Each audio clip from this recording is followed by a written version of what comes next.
Assalamualaikum Sobat Football United. Hari Senin, video ini akan tayang hari Senin pagi, insya Allah. Ya, Senin pagi bagi fans Manchester United sangat menyenangkan ya, karena weekend kemarin Premier League Liga Inggris, Manchester United menang besar 4-2 menghadapi Brighton. Tapi itu saja sudah merupakan sebuah, menurut gue, kebahagiaan ya. Dan lebih bahagia lagi ketika mengetahui rival-rival saingan-saingannya ternyata ya begitulah. Enggak, tapi gue nggak ingin ngomong tentang itu sebenarnya di video kali ini. Gue lebih ingin menyoroti Ruben Amorim ini ya, dengan sistem atau sering juga dikaitkan dengan taktik, lalu yang lebih sering juga itu adalah formasi ya kan. Bagaimana formasi 3 back, formasi 3-4-2-1 yang beberapa waktu yang lalu, tidak jauh-jauh banget sih sebenarnya, dipermasalahkan. Tapi kali ini Manchester United menurut gua ya, secara ringan amatiran, ya hasil positif nih, 3 kemenangan beruntun. Bahkan salah satunya ketika menghadapi Liverpool di Anfield. Kemenangan menghadapi Brighton di partai weekend kemarin ini juga tidak bisa dianggap sebelah mata ya, karena Brighton tidak terkalahkan setidaknya di 5 pertandingan terakhir sebelum menghadapi Manchester United. Manchester United selama bermusim-musim selalu kesulitan menghadapi Brighton, bahkan ketika bermain di Old Trafford. Jadi ini bukan kemenangan yang dianggap sebelah mata. Menurut gue ini merupakan kemenangan yang luar biasa. Dan sebelum menghadapi Liverpool, sebelum menang menghadapi Liverpool di Anfield, Manchester United juga menang menghadapi Sunderland di Old Trafford. Ada beberapa pendapat yang mengatakan begini dan begitu, tapi lihat weekend kemarin apa yang dilakukan oleh Sunderland. Mereka mampu menurut gua untuk menyakiti tim tuan rumah, dan pada saat itu Manchester United juga bisa saja ya menjadi tim yang ditaklukkan. Tapi ya Ruben Amorim berhasil mempersiapkan strategi dengan formasi yang terus sama ya, tentu saja dengan pendekatan taktik yang berbeda menurut gua di 3 pertandingan tersebut. Intinya 3 kemenangan beruntun. Nah sekarang balik lagi nih, apakah sama seperti yang disebutkan sebelum-sebelumnya, kalau formasi ini adalah masalahnya di Manchester United, ini adalah sesuatu yang salah yang dibawa oleh Ruben Amorim. Apakah Ruben Amorim memang betul pelatih yang keras kepala, pelatih yang miskin taktik, pelatih yang tidak fleksibel dalam menerapkan strategi? Kalau menurut gua secara ringan amatiran, pendapat-pendapat seperti itu, kalau dilihat dari 3 pertandingan terakhir, ya maaf nih, nampaknya nggak pas ya menurut gua secara ringan amatiran. Walaupun ya nggak salah juga, tidak terlalu salah banget ya ketika fans misalnya memiliki pandangan berbeda, karena memang Manchester United sebelumnya ya di luar 3 pertandingan terakhir yang dimenangkan itu kan memang penampilannya fluktuatif gitu ya. Kalah menghadapi Grimsby, lalu juga kalah menghadapi Manchester City, dan juga kalah menghadapi Brentford ya. Artinya tidak stabil hasilnya, pun juga permainan yang ditunjukkan di atas lapangan. Tapi sejauh ini menurut gua mungkin ya benar apa yang dilakukan oleh Ruben Amorim, dengan tetap kokoh, dengan tetap keras kepala untuk menanamkan fondasi-fondasi permainan. Bukan hanya terkait dengan situasi atau formasi 3-4-3 saja, tapi juga fondasi-fondasi permainan lainnya. Misalnya bermain dengan intensitas yang tepat, tahu bagaimana harus bersikap di atas lapangan. Artinya maksud gua, kapan harus frontal, kapan harus bertahan, kapan harus mengontrol possession, kapan harus misalnya menunggu di belakang, kapan misalnya harus transisi dengan cepat, dan lain-lain. Termasuk juga karakter pertandingan. Jadi gua melihat bahwa sejauh ini masih belum bisa fondasi-fondasi itu ya. Gua anggap itu yang tadi gua sebutkan itu adalah fondasi-fondasi dari sebenarnya sistem ataupun filosofi sepak bola yang ingin dibangun oleh Ruben Amorim di Manchester United ini masih belum tertancap secara seutuhnya. Sehingga kalau dalam proses ini lalu Ruben Amorim berganti lagi, termasuk pengimplementasian formasi dasar 3-4-2-1, ini justru akan semakin kacau. Kalau Ruben Amorim berubah begitu ya, terutama karena narasi di media, termasuk juga di sosial media, justru kredibilitasnya akan dipertanyakan. Kenapa dia ganti? Karena pemain misalnya yang memang dianggap pada saat itu tidak sesuai dengan formasi ataupun juga dengan sistem yang ingin dikembangkan. Jadi dia yang harus beradaptasi dengan pemain.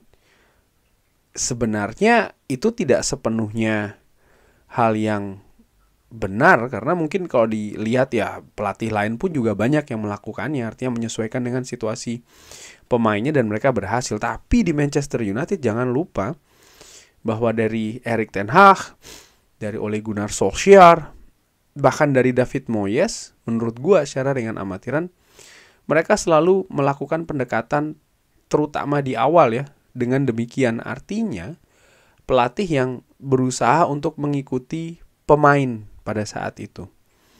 Tapi pada akhirnya ya mereka semua menghadapi kegagalan bahkan dalam waktu yang singkat. Artinya kegagalan adalah ya mereka tidak lama di Manchester United, bahkan kontrak pun juga tidak sampai selesai ya kan. Ketika mereka berusaha untuk menerapkan filosofi permainannya sendiri, disitulah mereka sering sekali selesai. Dan Ruben Amorim melakukan langkah yang berbeda dengan yaitu tadi langsung dari awal ya,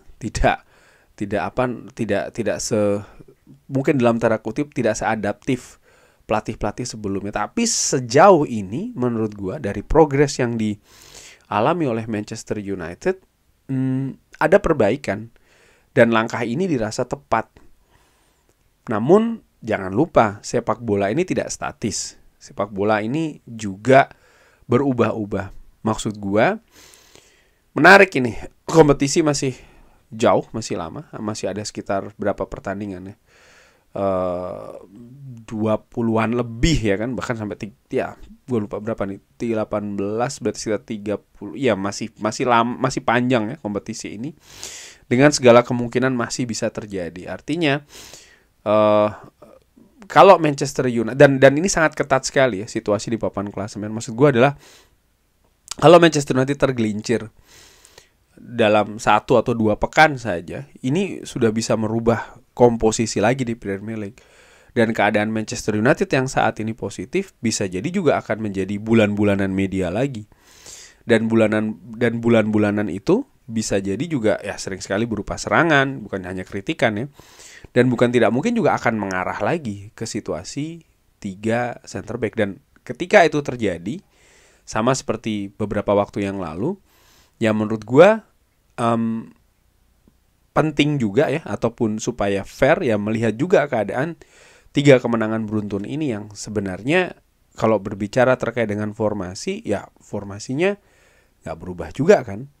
Komposisi pemain di tengah ternyata bisa memaksimalkan 2 sosok senior ini gitu ya. Gue tidak ingin berbicara terkait dengan kedalaman skuad, di mana sempat gue singgung di video sebelumnya. Ini yang sebenarnya yang mengkhawatirkan, karena tidak bisa hanya berharap dengan 11 pemain saja. Bahkan 12 atau 13 pemain pun juga tidak bisa. Ini yang akan mengkhawatirkan gue. Bukan hanya terkait dengan bagaimana nanti kalau nanti kalau pemainnya cedera gimana. Enggak, bukan hanya itu saja. Cedera tentu saja merupakan ancaman lainnya, tapi jangan lupa setiap individu pemain, mereka ini kan bukan robot. Mereka ini manusia, artinya secara personal, secara individu ya kadang ada bagusnya, kadang juga ada tidak bagusnya, ya kan? Sama kayak kita berprofesi di kantor atau menjadi pengusaha atau apapun, itu kan tidak setiap hari kita bisa secara maksimal bekerja ya. Kadang kalau situasi sedang enak, oke, kita bisa melakukannya. Kadang kalau situasi tidak enak, ya kita berusaha untuk seprofesional mungkin, tapi tetap ada pengaruhnya. Karena pemain sepak bola pun juga demikian. Dan ketika itu terjadi, kedalaman squad yang berbicara lagi menurut gue. Dan ini yang saat ini menurut gue secara ringan amatiran di beberapa posisi ini mengkhawatirkan. Tapi balik lagi ya, apakah ya formasi ini masalah seperti sering disinggung di periode sebelumnya, bukan periode sebelumnya, sorry, di ya beberapa pekan sebelumnya. Dan pada saat itu gue tekankan dan akan gue ulangi lagi, gue melihat tidak gitu loh.